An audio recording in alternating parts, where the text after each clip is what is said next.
Hey, Falcons and NFL fans. Welcome to another episode of NFL Jocks and Pigskins with Tom Pollen. I'm Dave Holcomb. Chris Smitherman not with us today, but we should have a really fun show. I'm back after taking a week off last week.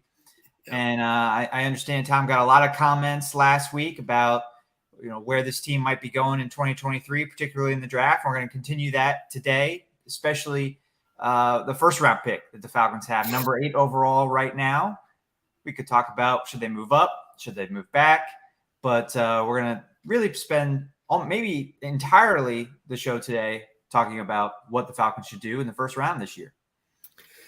Yeah, it's that time. I mean, that's what's on everybody's mind is the draft and where their team may fall. And the Falcons are in an interesting spot at number 8. Been reading a lot of mocks this week, and it seems that not a lot of agreement on what kind of order this draft can go in as far as players and how things are going to fall ahead of the Falcons. So it's tough to kind of – it's tough to speculate because – yeah, I've seen a lot of different possibilities for what could happen. And we'll dive into those possibilities today. Today's show brought to you by Prize Picks. Download the app in the App Store. And when you get started, use our promo code ASU. That gets you a 100% match on your first deposit up to $100. So that should be, I know it's not football season, but baseball is back. Hockey playoffs, NBA playoffs coming up real soon. So it's never a bad time to get involved with Prize Picks, and when you do, use our promo code. Absolutely. Yeah, you got plenty of great stuff coming up. I mean, we're done with the NCAA playoffs and the Final Four, but as you just said, baseball, we got hockey playoffs, basketball playoffs coming up. So a lot of prop bets that you can put down on your favorite players. I was at the Braves game last night. Thankful that the rain came after the game. It's raining pretty hard today in Marietta, Atlanta area. And the Braves are off to a great start, 6-2, but I saw one of the 2 losses. So that's how it goes. That's how it happens. Yeah, I did see a win as well. I was in St. Louis last weekend, saw the Cardinals and Blue Jays on Saturday, which was also a chilly game. It was a little cold last night, windy in the upper deck at the Brave Stadium. But Monday night was a beautiful weather, and I saw the Braves win that night over the Cardinals. So I have seen a Braves win this year. Okay, well, that's good. And anytime that any team can send the Cardinals down to a loss, it's fine by me. So how did I know you were going to say that? It's the way it is. Yeah, it's the way it is. So, when you're, in Chicago during baseball season, you got 2 favorite teams, the Cubs and whoever's playing the Cardinals. So, it's not the Cubs and the White Sox? I don't want to see the White Sox do bad. That's the thing. I actually want to see both of them kick ass and then meet up in a World Series. Yeah. Because I figure once every century is not enough for a Cubs-White Sox World Series. Now, they got it out of the way early in the century, in the 20th century. Still haven't done one in the 21st century. So what year was that? Was it 1908? 1906. 1906. Okay. Yep. So, got it out of the way early. You figure maybe there would have been another one, but didn't happen. But, I'm all for that, seeing the White Sox come out of the American League, get the Cubs out of the National League, and let the Cubs kick their butts. So, that's the way it should happen. Well, of course, the White Sox were in Pittsburgh for the Pirates opening weekend, and the Pirates scored 13 runs yesterday. Andrew McCutchen's return, Brian Reynolds off to an incredible start, and my 2 baseball teams are 6-2 and 5-2, Tom. So I don't know if they'll combine for a better winning percentage at any other point later this season. So, got to enjoy it while it lasts. Enjoy it while it lasts, right? At least with the Pirates. I expect the Braves to be there at the end of the season, but I'm not sure the Pirates are going to be there. But it's been an exciting first week for them. It's always fun. Yeah, always fun for the first week to see how they do. And you enjoy it while it lasts. That's the way it is. And I've learned that being a Cubs fan for as long as I have been. You enjoy it while it lasts because it's probably not going to last. So have fun with it now. We got our first comment rolling in. We'd love to get more comments from you guys as the show moves on. Again, today we're talking Atlanta Falcons, what they do with their first round pick. But of course, any comment you have about the Falcons or any other NFL topic, Braves topic, maybe going to the game, trying to go to the game today and you're frustrated it's raining out there, let us know what your thoughts are really on any sports topic. So we'll be here until 1 p.m. Eastern time. And of course, if you're watching on replay, tweet at us at TJ Pollen, at DM Holcomb. So it's interesting that you said, kind of kicked us off by saying there was no consensus. I know you didn't use that word, but I like that word. There's no consensus with where the first 5 picks might go.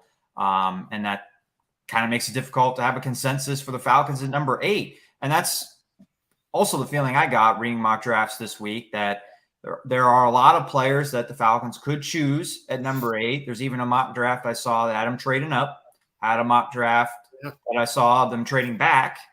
But if there is any sort of consensus, it seems to be the kid from Iowa, the defensive end, Lucas Von Ness.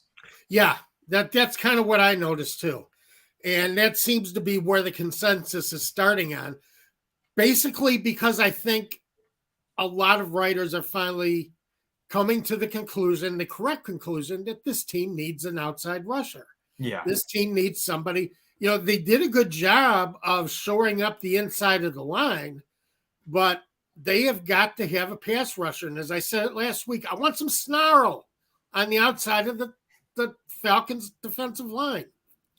I want the quarterback with his knees shaking as he's looking over the defense. We haven't had that in so long here for the Falcons. Yeah.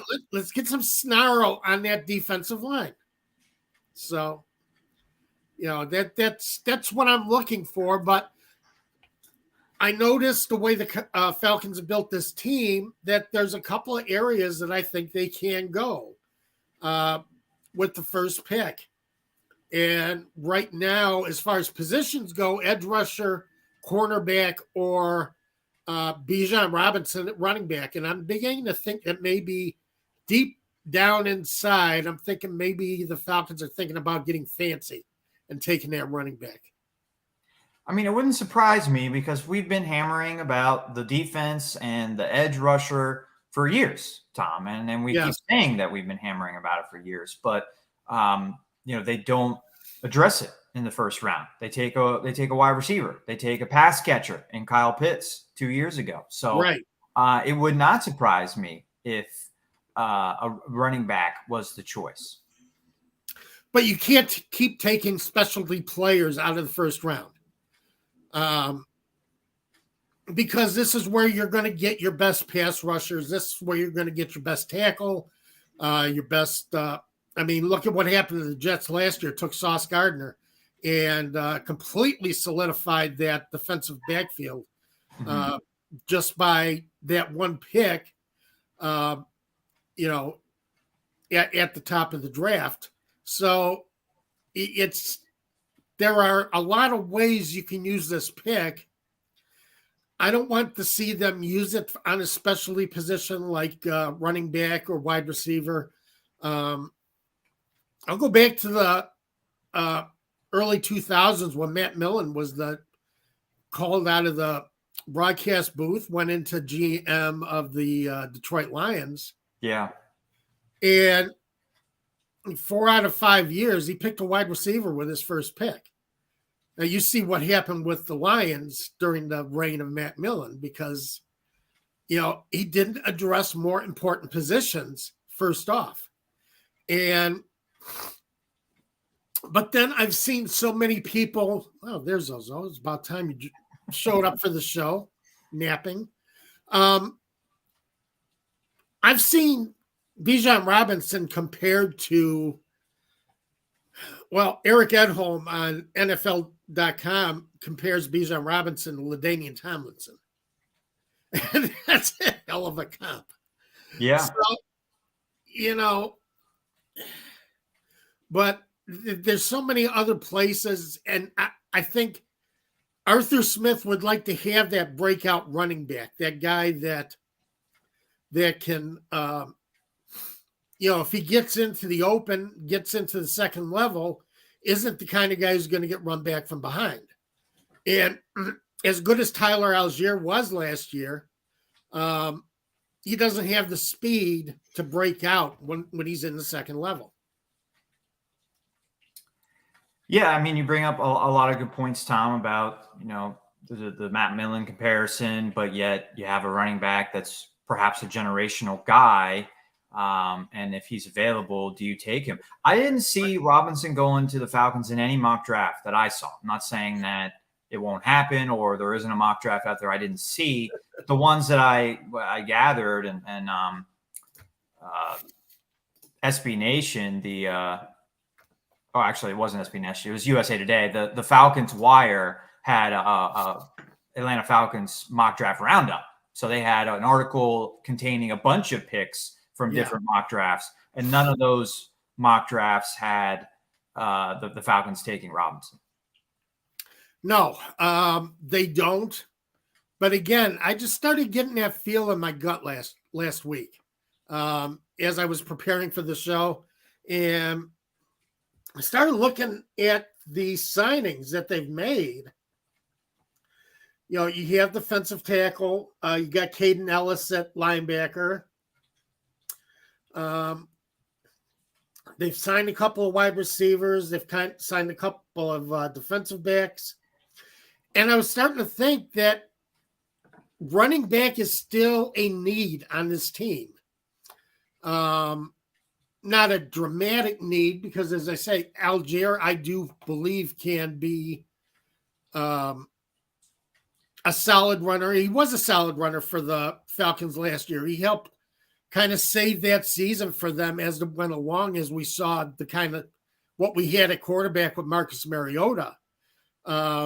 That we really needed, the Algier came through for the Falcons and did some excellent running.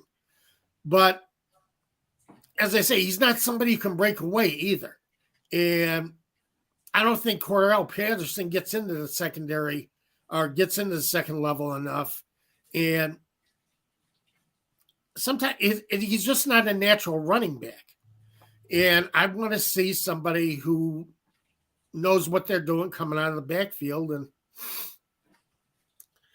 And it's a trend that's with Arthur Smith that he tends to, he's got his two tight ends now, and I'm sure he wants to see a running back out of this. Yeah.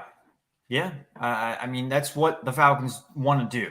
And I think that's what they want to do, whether they have Marcus Mariota at quarterback or Matt Ryan at quarterback or a quarterback closer to his prime, a Pro Bowl level quarterback in his prime. I think Arthur Smith wants to run the ball with two tight end sets. So, yeah, Robinson fits. Let's get to some of the comments that reaction to what we're talking about. Todd had a couple comments about Van Ness and not too high on him.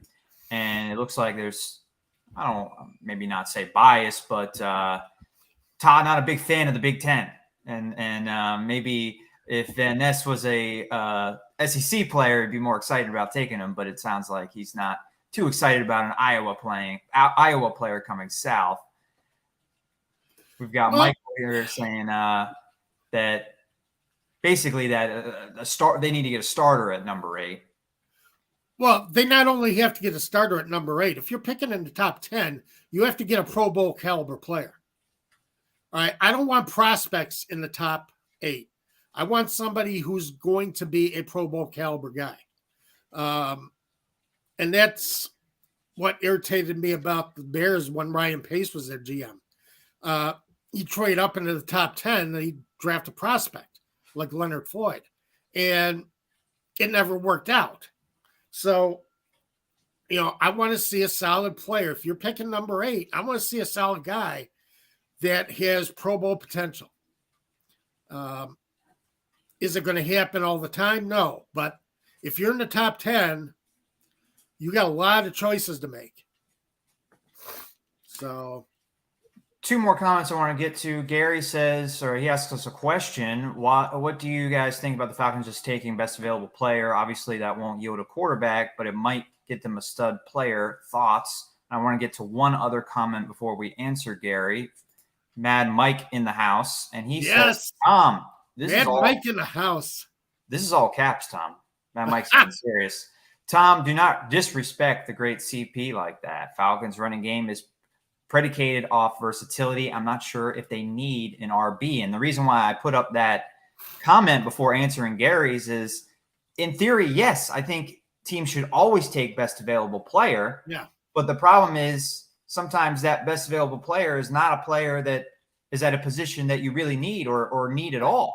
And Robinson might end up being the best player available when the Falcons pick, assuming they don't move out of the spot at number 8. But the question that we're trying to answer is, I mean, how big of an impact can he make at the running back position? Is he like running back is one of those spots that Michaels wants to see a starter make an immediate impact. Running backs make immediate impacts all the time in the NFL, but their longevity is not there. So, right. So I mean, this is not a team that we think will be a Super Bowl contender next year. So do you really want to take running back if you're building more towards 2024 and 2025 when that running back has got a little bit more wear and tear on him? But again, he might be the best available player. So it's a tough thing to answer, and obviously not. Well, I guarantee you, Bijan Robinson's going to be the best available player. Now, positional value, you're right. Positional value, nobody thinks of a running back as an important player because you can always get one later in the draft. But he's ranked in the top 5 just about everybody I've seen as far as potential and his value to a team that takes him. Now, again, I'm not saying that they should take him. I'm not going there. I'm saying that I think that there is a bug planted in Terry Fontenot's ear by Arthur Smith that this might be a possibility. What the hell's going on behind me? Oh, my cats. That's just the way it is. Zozo likes to come up here and be part of the show. So, but the thing is, the way the Falcons have built in free agency, what gets me is I think the Falcons believe, and I said this last week, I think they believe they can contend for the AFC South in 2023. I really believe that's leads out of the moves that they've made from their signings. So I think, and if you look at it, I mean, you look at the quarterbacks that you're going against. Right, in the division. Panthers, you get a first-round pick in Andy Dalton. Saints, Derek Carr and Jameis Winston. Tampa Bay Buccaneers are going to be going with Baker Mayfield. This is a winnable division.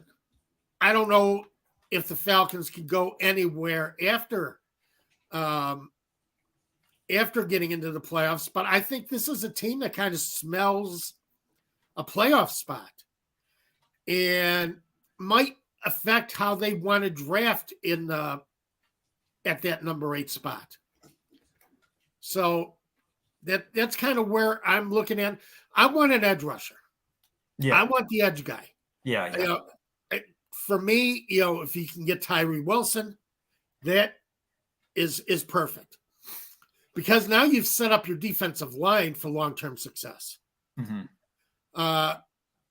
If you can get Christian Gonzalez out of Oregon, I don't know if he's going to be available, but would be an excellent pick out of out of Oregon or Devon Witherspoon out of Illinois at cornerback. Yeah. I think are very solid picks. I think are great picks to continue to build this team on. So, that's kind of what I'm going at. But as I say, last week I looked at, do the Falcons really think they can contend? And I believe they're going into 2023 believing that they can make the playoffs out of the NFC South. And I think that's very fair for them to believe that because, I mean, I don't want to put down the Falcons, but it's a weak division. It's up for grabs. And I think every team in that division thinks that they have a shot at it, and they should because a team won it with a below 500 record last year. Yeah. Michael would prefer the Georgia player continuing his SEC. I wouldn't argue with Nolan Smith, Michael. So if it ends up being Nolan Smith out of Georgia, okay, that works for me too. I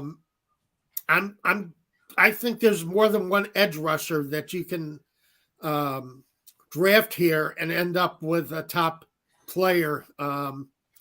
End up with someone who can offset what you now have in the middle with Grady Jarrett and Onyemata. So, that's kind of what I'm looking at there.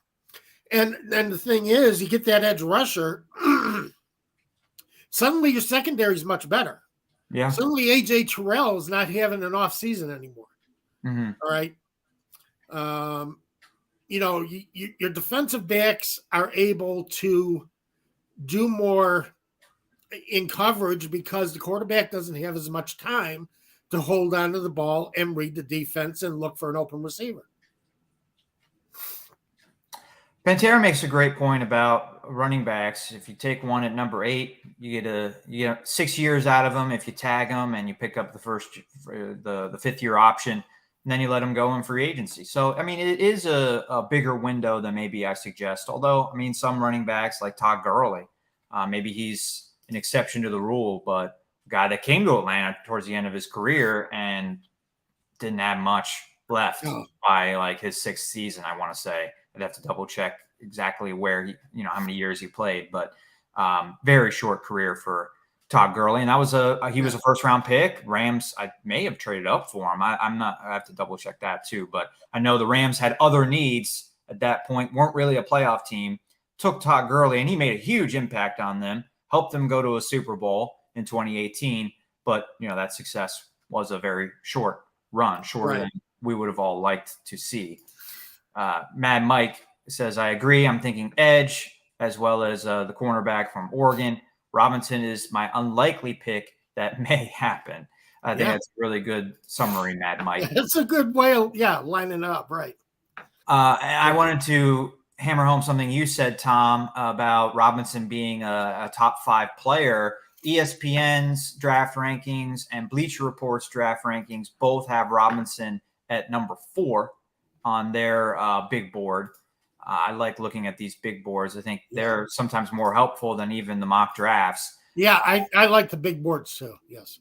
The Athletic has Robinson at number 7, the number 1 running back, but the 7th best overall player. And Pro Football Focus, who always seems to be the black sheep of the mock draft and big board family, they have Brian Robinson at number 27.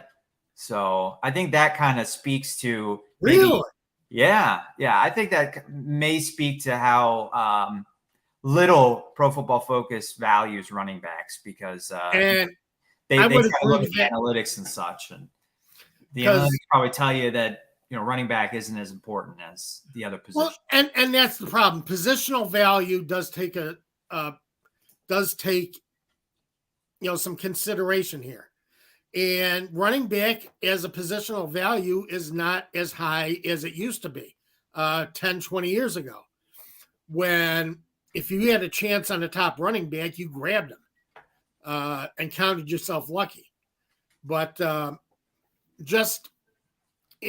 lot of teams feel like they can get that running back in later rounds. And I've seen a lot of running backs come out of later rounds and come out and do well, but you're talking about a generational player, which is where, I get tied up in knots with Bijan Robinson, because this is a generational type running back, a guy who it seems like all who scout him, all who talk about him, say he can do it all at the running back position. Not just out of the as far as a runner, but as a receiver too. Coming out of the backfield. Well, let's think about the running backs who have gone in the, I guess, top 10 since Falcons have a top 10 pick. Guys that come to mind, I don't have this on the top of my head, but Ezekiel Elliott was a top 5 pick. Yeah. Leonard Fournette was a top 5 pick. I believe Christian McCaffrey might have gone number 8 or maybe 7. It was a top 10 pick. And those guys all had, I think, the label of generational type running back, and they've all pretty much fulfilled that. Maybe Leonard Fournette was a little disappointing there for a couple of years, came back with Tampa Bay, helped them win a championship. So, yeah, normally, at least recently, like those guys aren't busts either. Maybe they're safer picks than the average draft selection in the top half of the first round. Yeah, and remember Saquon Barkley was also a number. There's another one. Yes. Pick. Yes. Right. And being healthy last year for the first time, you kind of saw what the Giants saw in him as a second overall pick. But yeah, I mean, and that's what you're looking at. Do they have that kind of impact? I mean, Ty Gurley, I just looked him up. Yeah, he was great for a couple of years, over 1,000 yards for a couple of years, but it didn't last long. And it didn't seem like to last long. So it's always hard to tell. Running backs are just a hard position to really grade right now. To know you're getting a good one. The Bears, I mean, late in the draft a couple of years ago, got one who's their starter right now, and Khalil Herbert. Had David Robinson. He was a 6th-round pick, or David Montgomery, and he was their starting running back for a couple of years. So you can get starters. You can get good starters later in the draft. Yeah. So, but if he's a generational player, do you make that exception? I suppose that's why these GMs get all the big bucks. And, yeah. Yeah. But, yeah, it's true. I mean, it's not an easy question to answer. Matt Mike says, kind of agrees with us with the Pro Football Focus. Take what they say with a grain of salt. I mean, maybe is what I would say. Yeah. They just always seem to be the outlier when it comes to these mock drafts and big boards and even free agency stuff they put out. I mentioned 4 draft big boards, and Robinson was in the top 5 between 4 and 7 and 3 of them, and then way below that at 27 in the PFF one. So I don't know. It's just they do seem to be the outlier a lot and trying to say something different. Terry Ocean Boy Martin Jr., first time commenter, I think. He says cornerback or edge at number 8. I mean, that's what we would say, Terry. That's kind of what we're coming to that conclusion, especially edge is what we would like to see. But, the question of, do you take best available player? Do you reach it for a need? Those are all things that are factoring in. And then, of course, the other factor is, can you trade up for your need? Do you identify, Tyree Wilson is the guy that you mentioned, Tom. Do you identify him as the guy that you got to get and trade up for him because maybe he's not going to be there at number 8, but he is the guy that is the best available player at maybe number 5. And if you can get up to 5 and address a need, do you do it that way? But you got to give up draft capital to do it that way. Sure. You're not going to build as much depth that way. So you always have to balance that out too. Mm-hmm. And if the Falcons were about another year ahead of time as far as their rebuild goes, I would say you can move up and get that that top prospect. If you want to move up a couple of spaces from 8 to 5, 8 to 6, but I don't think it's a good move for this team because think they need every one of their draft picks to be able to build depth. You can get starters on the second and third round on the offensive line. You can get a starter at running back. You get a starter at wide receiver. You can get some starters on that second day. Third day is where you build your depth. And I would hate to see the Falcons give up picks that they really need to to bring some depth into this team, bring some positional depth in. And right now, I don't want to see the Falcons have to give up a pick just to move up to get an elite edge rusher. I think they can get the edge rusher at 8 if they want it. And then it comes down to edge rusher or cornerback, because I think you're getting the best player available at either need that exists on this team. Well, Von Ness, I think will definitely be there at number 8. And I don't, judging by some of our comments, judging by some of the reaction that I've, talked to Falcons fans in person, how they feel about drafting him. It is kind of the attitude of he played at Iowa and he played in the Big Ten. And I don't think that will factor into the Falcons' decision, the fan reaction there, but it will be interesting to see the fan base's reaction if that is the pick at number 8. And that, again, going back to what we said at the beginning of our show, it seems to be the consensus at this point. It's not a big consensus. I wouldn't say glowingly, this is definitely what's going to happen. But if there is any consensus or any similarities between mock drafts, he is the guy that comes up the most. And if you're curious about where he is on the big boards, Tom, he is number 10 on the Athletics big board, 11 I think that was on ESPN's big board, 14 for Pro Football Focus. So Pro Football Focus likes him a lot as well. And he's number 18 on Bleacher Reports. Okay. I think he's worth the pick.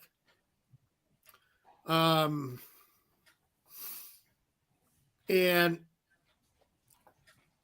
taking linemen, offensive or defensive, out of the Big Ten, I think are always a positive. I think that's very fair. Yeah. Let's get to some more comments. Michael would like a foundational piece for the defensive line. I think that's what a bunch of these mock drafts and big boards think Lucas Von Ness will be. So, I mean, Michael sounds like you will like that selection. Terry suggests cornerback. I think he's placing cornerback ahead of edge rusher here with that comment. And, I think that leads us to maybe the next question that we could propose. I also want to get to this one. Matt Mike likes Van Ness. Intriguing, plays hard. Plays hard. Nice Iowa Big Ten defensive lineman. That's a big corn-fed lineman. Right. Yeah. But back to the cornerback discussion in the first round. So I think maybe Gonzalez isn't there at number 8, but Witherspoon and Joey Porter Jr. from Penn State, it doesn't sound like they're consensus top 10 guys. You probably get them at 12, 13. And the Athletic mock draft had the Falcons trading back to number 13. And with that selection, they drafted Witherspoon in that mock draft. So, I mean, if you're talking about building depth and acquiring picks and addressing a need, maybe they don't get the edge rusher, but they get a cornerback, another top need, fill that with one of the top 3 guys at that position. And in the process, they get more draft picks by trading back from 8 to 13. Yeah, I think that's a great way of going, and I think that can happen. And I think Witherspoon would be available for them at that point. So that's a possibility. You need to pick up more picks, pick up a couple of extra picks, and you get a chance to, as I say, build more depth into this roster than what we saw last year, because it just started coming apart, about halfway through the season and didn't really get much better. Um, and see, this is the thing: is nobody here is talking about the quarterbacks, and that's a very interesting point, and I think is fine because I would like to see Desmond Ritter get a whole season um, behind center as the Falcons quarterback. So it's interesting. Nobody on the comment line, uh, and nobody in the mock drafts online seemed to be saying anything about a quarterback for the Falcons. Well, you read my mind. That's where I was going next. Oh, So okay. let's get to a couple more comments. Maybe first time commenter Jay. I apologize if you've commented before and I don't remember. But Jay, thanks for joining us. He says I trust Art and Terry, whoever they draft. So that's great to have confidence in your team like that. Jay Black 142. How are you guys doing? We're doing well. Thanks for joining us this Saturday afternoon, Saturday morning, if you're in Central Time like Tom is. But our very first comment from Todd had to do with Desmond Ritter, and he's maybe a little frustrated the fact that it sounds like they're not going to have a competition with Desmond Ritter, and they've already declared him the starter. And you mentioned no chatter from mock drafts about a quarterback. I think that's the way it should be, Tom. But I did find one that had the Falcons taking Will Levis at number 8. That's a touchdown wire. Mock draft had Levis going there. The Cynthia Freeland from NFL.com has Will Levis going to the Falcons. Okay, at number 8. Yeah. Okay. Not trading up to get him. He's falling to them at number 8. He's going to fall to them. This is what the mock draft picker expert is Doug Ferrara, and he wrote, Levis's NFL team will have to balance his attributes, great arm, toughness, mobility, with his liabilities, consistency, mechanics, processing. That could have him out of the NFL sooner than later if he's in the wrong system.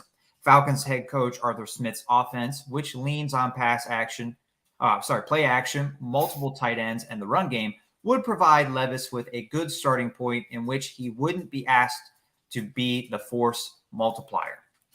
That's all well and good. That's probably a very good analysis, but reading that as a Falcons fan, I would be like, well, what does he bring to us? Right.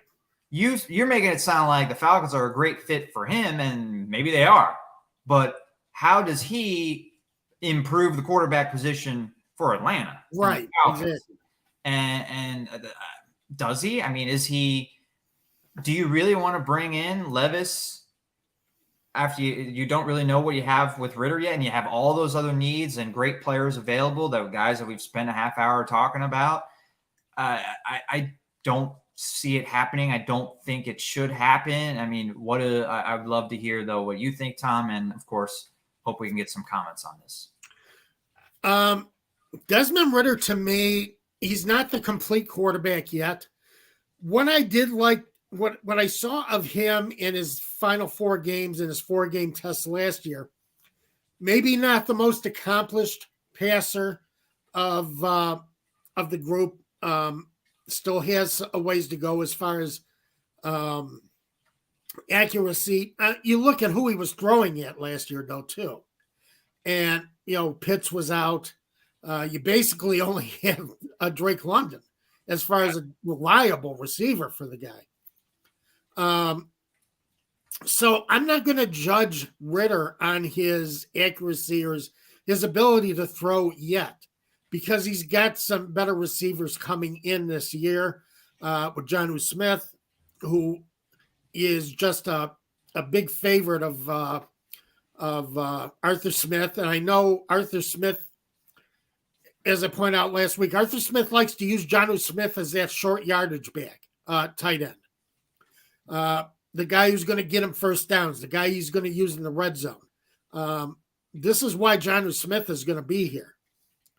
And you're going to have Kyle Pitts playing the Y tight end, which is, the one who goes out and runs the patterns.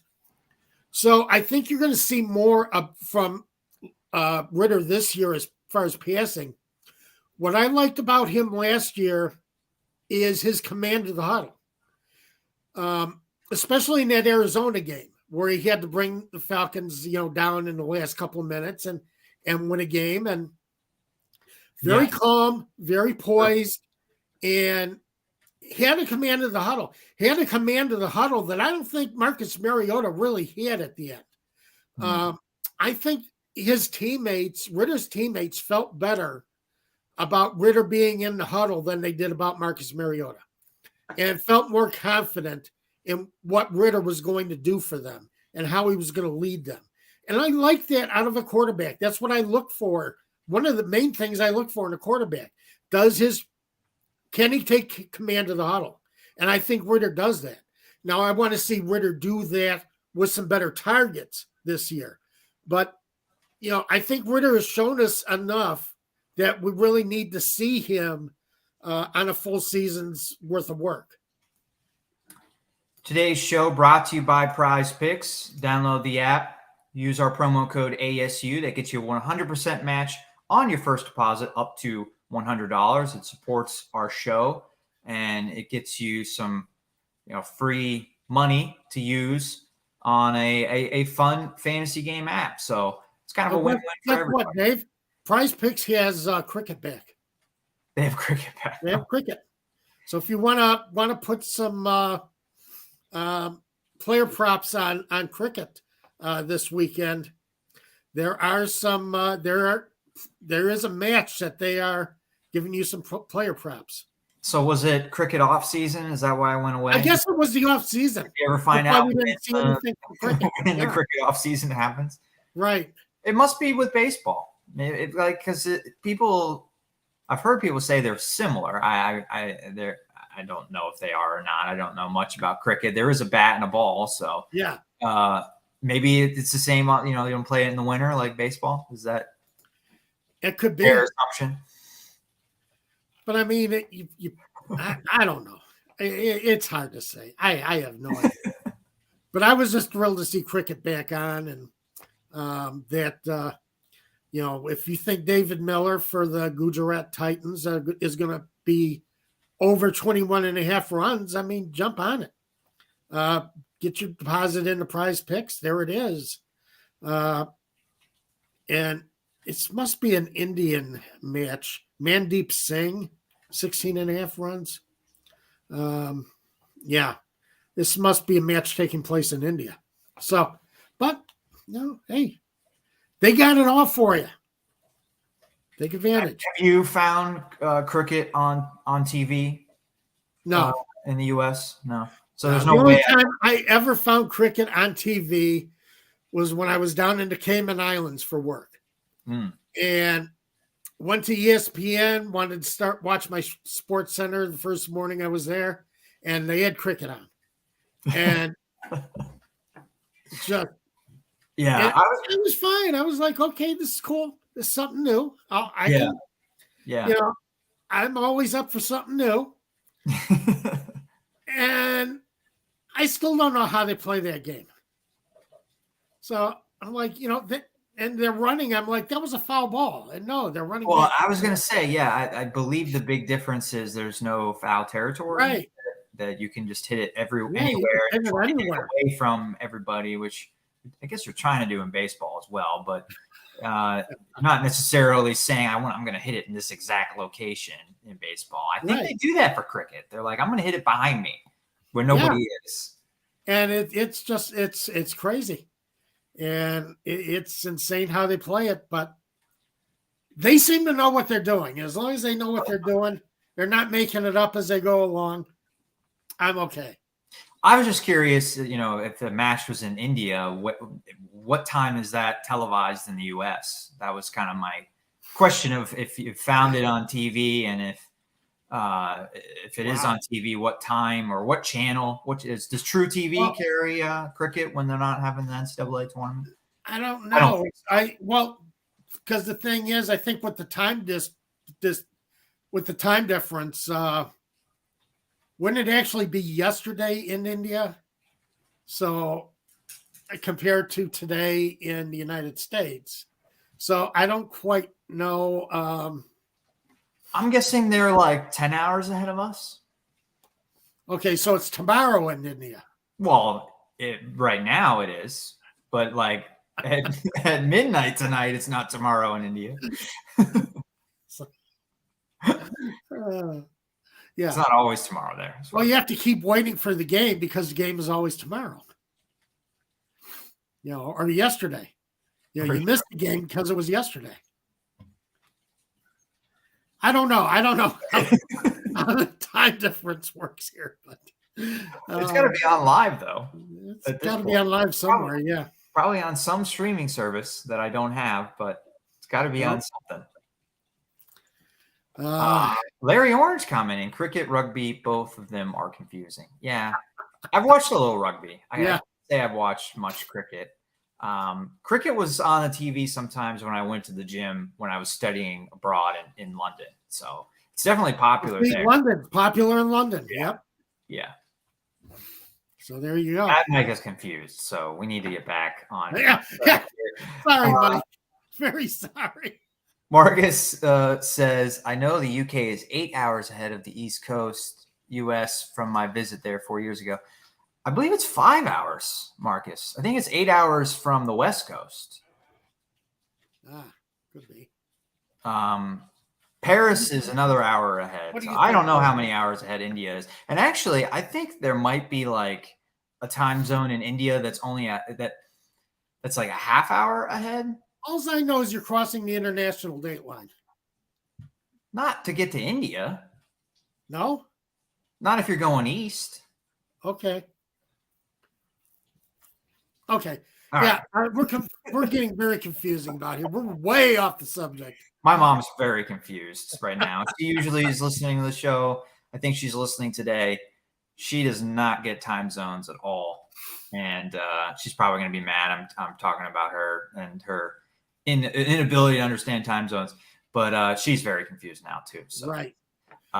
We did get some comments about the quarterback. Marcus says Ritter has that it factor, just like Matt Ryan. Both made their college teams good and put them in the spotlight. Just look at their teams. Let Ritter do his thing. Right. Yeah, that's basically what we're saying too, Marcus. That's kind of where I'm going. Yes.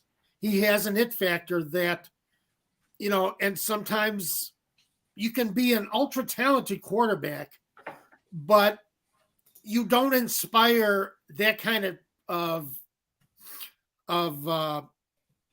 confidence out of your teammates. And I think Ritter actually does inspire the confidence of the huddle. And I like that. And I want to see more of that in 2023. I want to see Ritter progress that way, and also with better weapons as far as receivers, better targets to have a chance to throw to.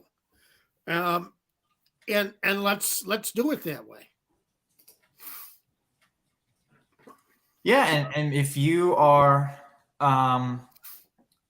bringing this full circle, and if you are all in on Desmond Ritter, I mean, and you're trying to maximize what you can get out of him, do you draft the running back, especially when you are trying to establish a play action passing game, a running back that can also help you in pass protection, can help you catching passes. I mean, that goes. What are you laughing at? Are you laughing at our comments? Yes. Yes, I am. It is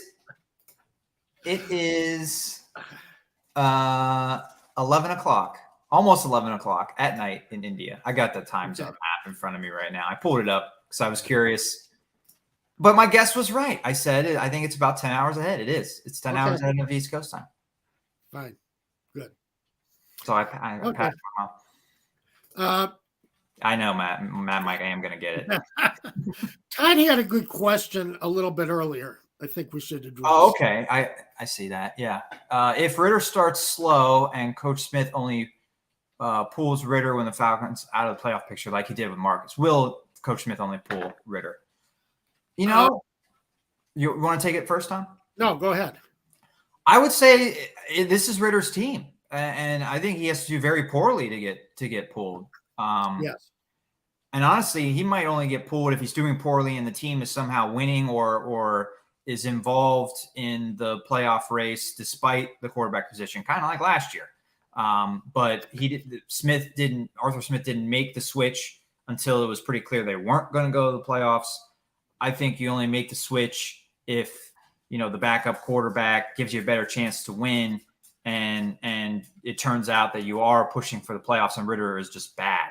But this year should be looked at as this is Ritter's year to develop. Right. And if Ritter is our starter in April, then he should be the starter, in November, even if he's struggling a little bit. Yes. I don't want to temper the expectations going into 2023. The Falcons should be better, but we're not looking at it as a Super Bowl year. So this is a year where you're building towards something.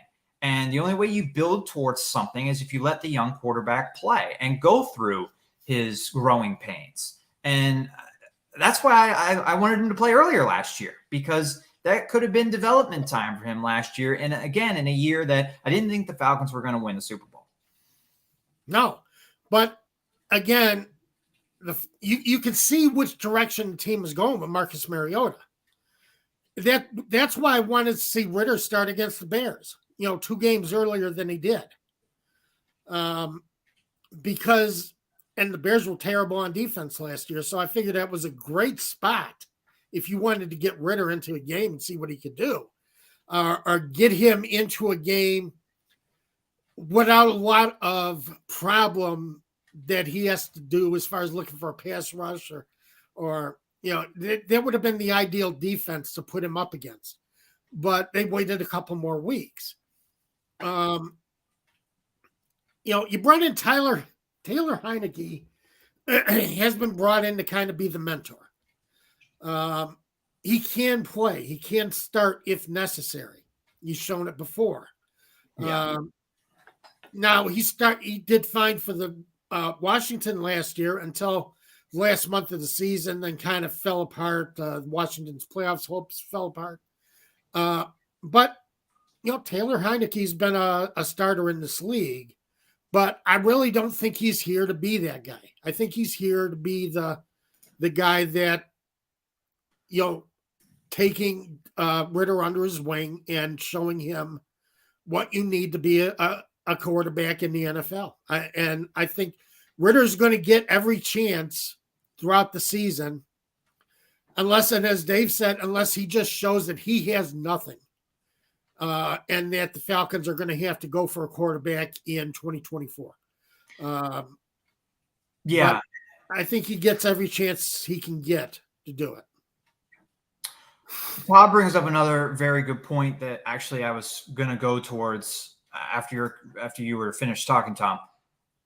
The factor of all of this, though, in that situation is Coach Arthur Smith's job security. And Todd brings that up, is his seat getting warm. I think I saw kind of a discussion about this on Twitter. Is Arthur Smith, what does he have to do to save his job this year? Or is he entering this season in a situation where he could be fired at the end of the year if they don't accomplish a certain amount of things? I would say no. I would say he's not on the hot seat at this point. He came to the team with Terry Fontenot, and they were a big rebuilding project. Yep. And they were in salary cap hell, especially last year. And now it's like they're finally out of that. In some ways, this is Arthur Smith's first season.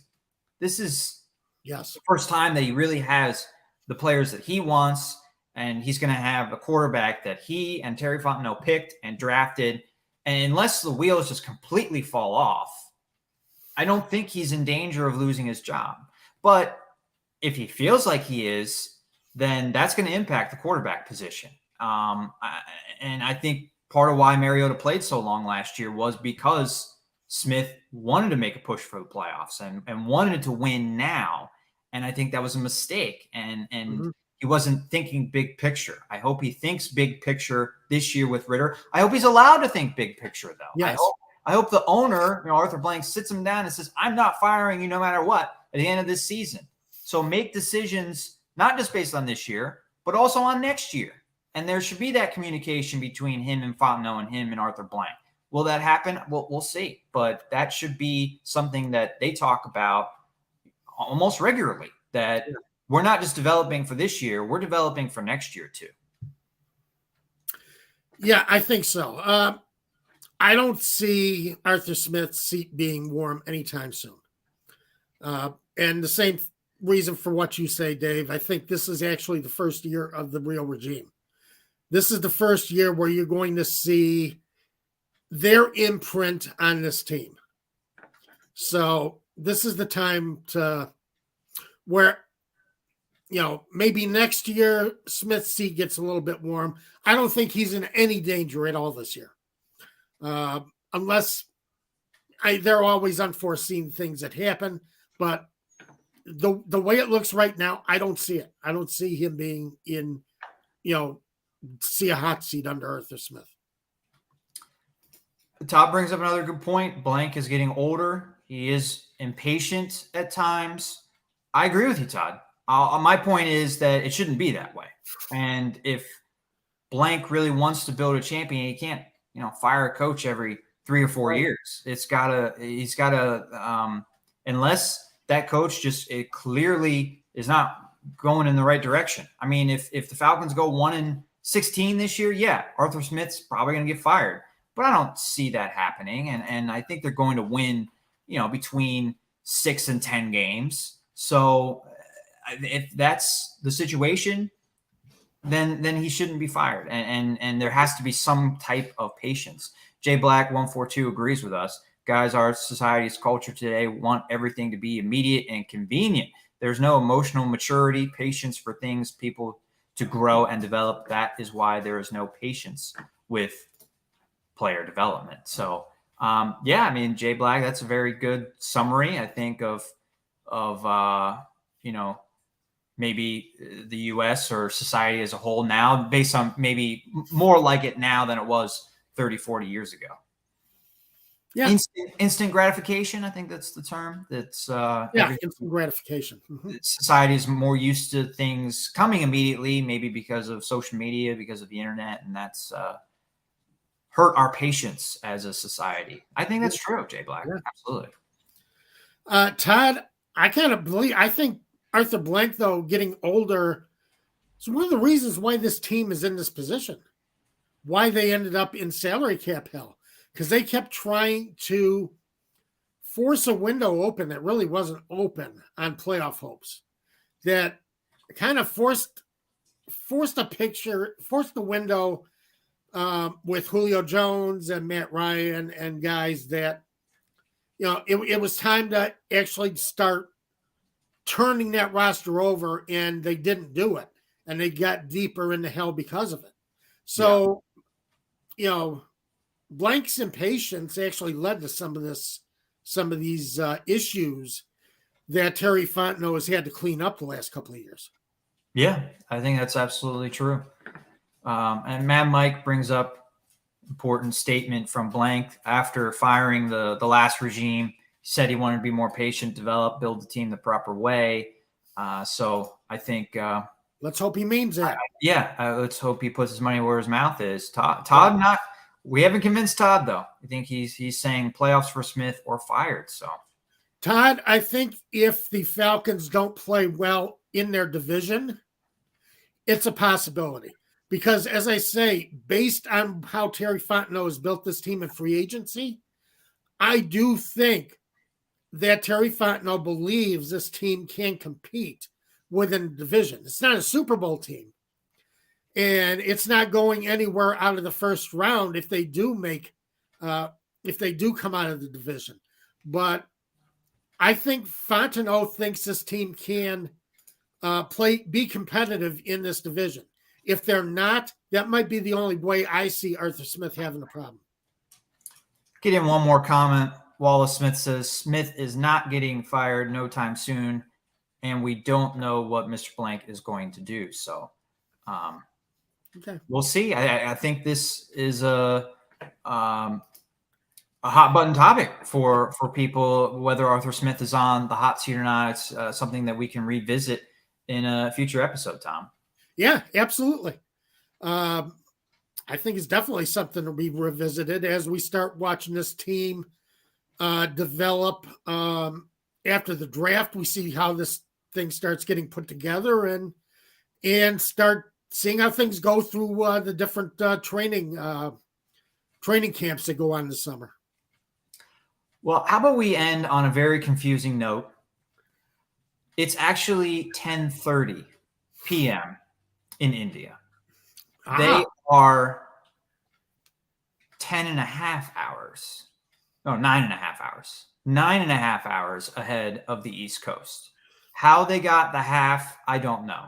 Maybe I'll research that for you guys for next week or a future week. So, but it's 10:30 in India. So I don't know if that's when the cricket games start or not. I don't know when cricket starts, but all I know is I think it goes all day with one side batting and then the other half with the other side pitching and playing the field. So it's strange that way too. You never know when somebody's supposed to be hitting and when somebody's supposed to be fielding.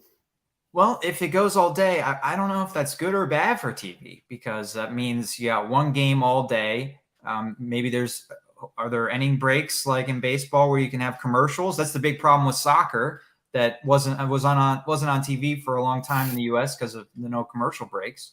But that would help the time zone difference if the game's all day. So it's just you can. Well, I think if they keep the batters in the box as far as cricket and keep the pitchers pitching, it probably goes faster. But I don't know. Maybe put a pitch clock on them. Pitch clock and cricket, and sounds like they might need one. All right. Thanks for tuning in today, everybody. We'll be back next Saturday. Yeah, looking forward to it. Everybody have a great week.